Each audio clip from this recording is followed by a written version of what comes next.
Hi, I'm Andrew. I have a few things on relationships that I'd like to share with you guys this morning. We, as young people, frequently wind up having a lot more questions than we have answers about. How we get into relationships, what the purpose of relationships are, and what we should expect out of them.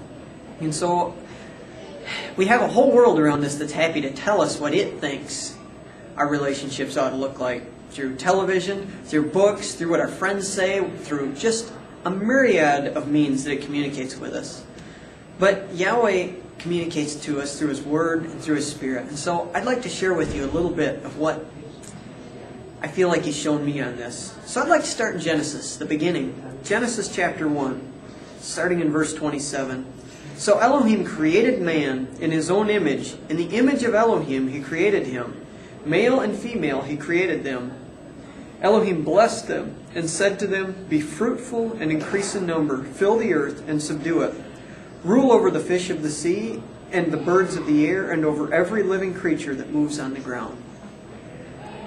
So out of this we get a few basic concepts. One is that we are created in the image of Yahweh.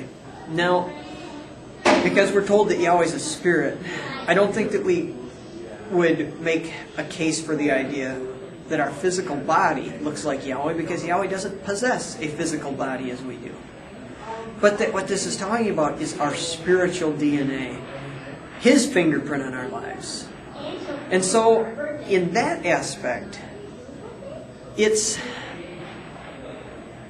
the spiritual image of Yahweh that we have. But then what we also get out of this is that man has a task to do.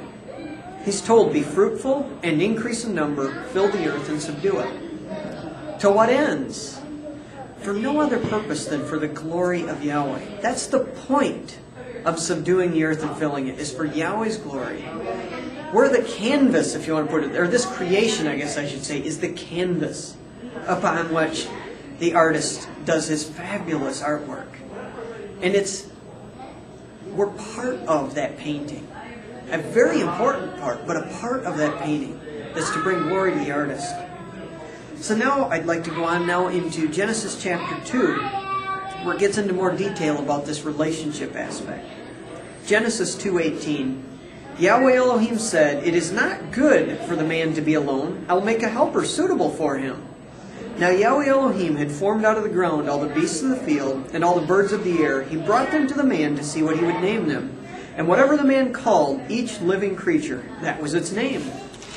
So the man gave names to all the livestock, the birds of the air, and all the beasts of the field. But for Adam no suitable helper was found. So Yahweh Elohim caused the man to fall into a deep sleep.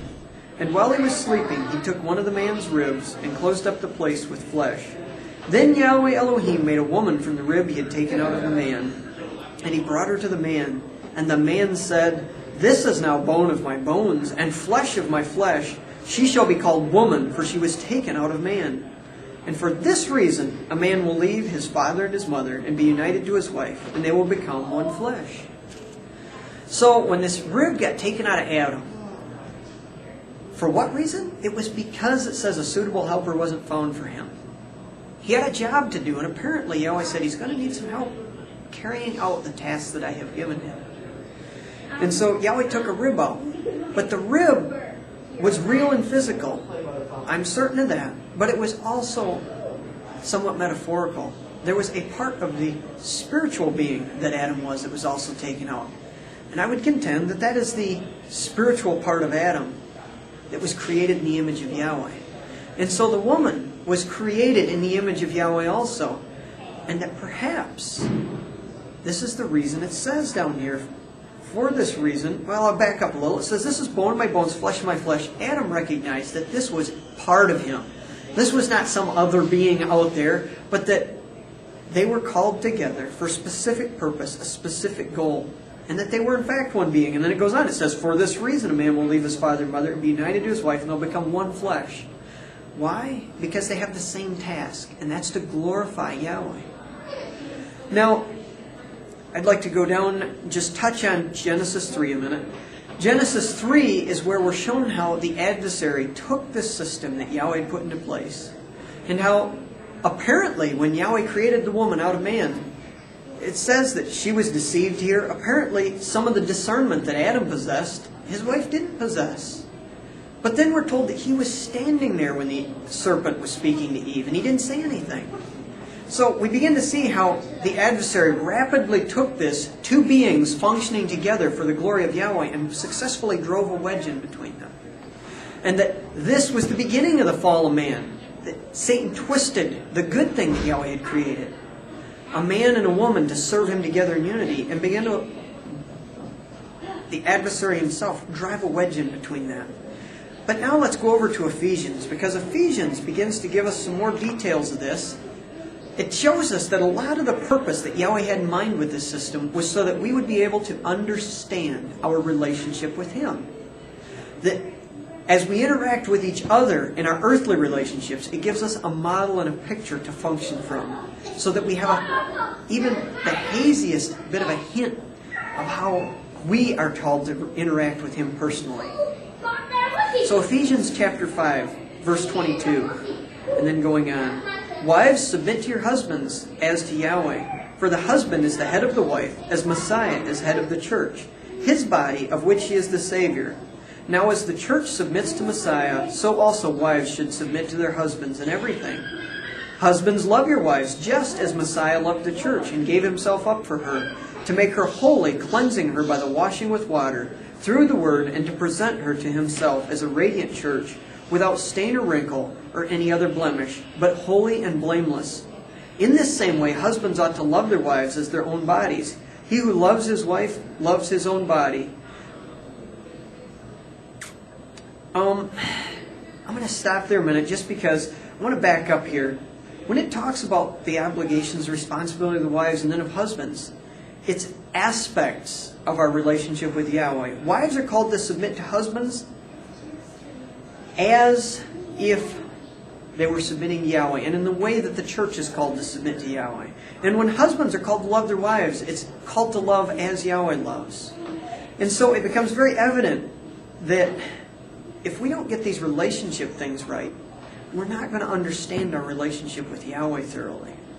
And so this isn't just a oops if we don't get this relationship figured out properly. It's going to cause a schism in our image of Yahweh. So then going on down here, it's interesting that it starts in verse 31. For this reason, a man will leave his father and mother and be united to his wife, and the two will become one flesh.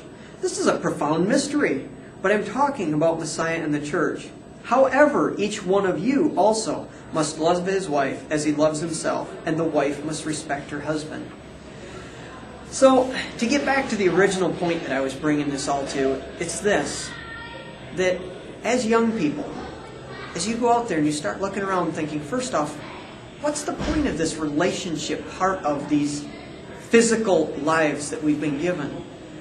You have to understand that in order to properly walk where Yahweh's called you to walk, you can't go grasp a relationship in an attempt to get some emotional or spiritual or physical fulfillment. That's not going to do it for you. Because the purpose of these relationships was never to fulfill that particular type of need. Now, there is a physical attraction part of this.